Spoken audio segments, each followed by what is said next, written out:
শোনেন, আমি যেটা বলি, তারেক রহমান কোন দেশি? তারেক রহমান 100% বাংলাদেশি, জন্মগত নাগরিক। হুম। তার সেই অধিকার থেকে বঞ্চিত করেছিল বিগত ফ্যাসিস্ট, তাই না? তার পাসপোর্ট ছিল বাংলাদেশে, সেই পাসপোর্ট কোনো তারা রিনিউ করে নাই। হুম। তাকে আমি আজকে যদি প্রশ্ন করতে চাই, যদি 5 তারিখে অভ্যুত্থানের পরে 6 তারিখে যদি তারেক রহমান এসে জাতীয় সরকারের প্রধান হতেন, তাহলে সেটা কি অবৈধ হতো?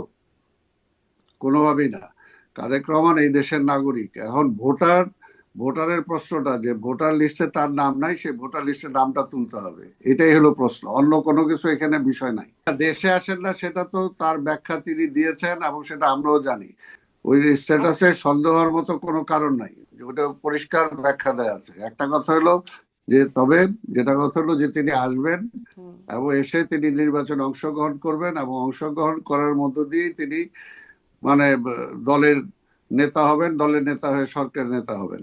দেখা যায় এই ব্যাপারে আর সন্দেহ থাকার কোনো কারণ নেই। এটা এটা এটা তো পরিষ্কার। বাস্তব যে শহীদ রাষ্ট্রপতি জিয়া রহমানকে হত্যা করা হয়েছিল। কেন হত্যা করা হয়েছিল?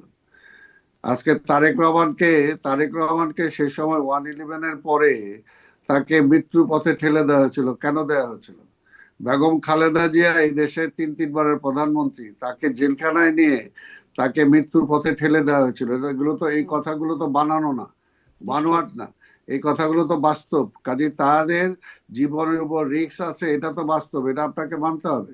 সবার সাথে জিয়াউর রহমান, খালেদা জিয়া, তারেক রহমানকে মিলালে হবে না, ইটস ডিফারেন্ট। কথাটা হলো যে এখানে বাংলাদেশের স্বাধীনতার পর থেকে যে স্বাধীনতার স্বপ্নটা বাস্তবায়ন করার জন্য যেভাবে জিয়াউর রহমান চেষ্টা করেছেন, এবং সেটার জন্য তিনি বিএনপি জন্ম দিয়েছেন। এবং এবং বাংলাদেশে পরিষ্কার মনে থাকার কথা যে বাংলাদেশের স্বাধীনতার পরে 75-এর 7ই নভেম্বর আগ পর্যন্ত বাংলাদেশের কি অবস্থা ছিল, 75-এর 7ই নভেম্বরটা কেন ঘটেছে, সেটা আমরা সবাই জানি।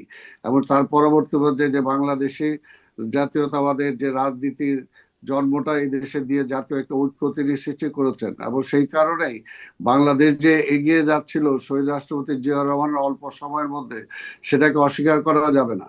গত 17 বছরে বাংলাদেশ এগোয় নেই, কিন্তু শহীদ রাষ্ট্রপতি জিয়াউর রহমান 3 থেকে 3.5 বছরের মাথায় যতটুকু হুম। এগিয়েছিল, তা অনেক। মানুষের জীবন মান সবকিছু মিলে বাংলাদেশের অর্থনীতি সহ সবকিছুই। তো কাজে আপনি সবটার সাথে সবটা মিলাইলে চলবে না। এটা স্বাভাবিকভাবেই আজকে আমরা জানি যে আধিপত্যবাদী শক্তি বলি, আজকে তারা স্বাভাবিকভাবে একটা জাতীয়তাবাদী নেতার উপর যে আক্রমণ, যেরকম আঘাত আসতে পারে, এবং তাদের এই কারণেই যে একটা হোমিজিক্যালি যে কোনো সিদ্ধান্ত নেওয়ার চেয়ে একটা সঠিকভাবে চিন্তা ভাবনা করে একটা সিদ্ধান্ত নিয়েই তাদেরকে এগোতে হবে, এটাই বাস্তব।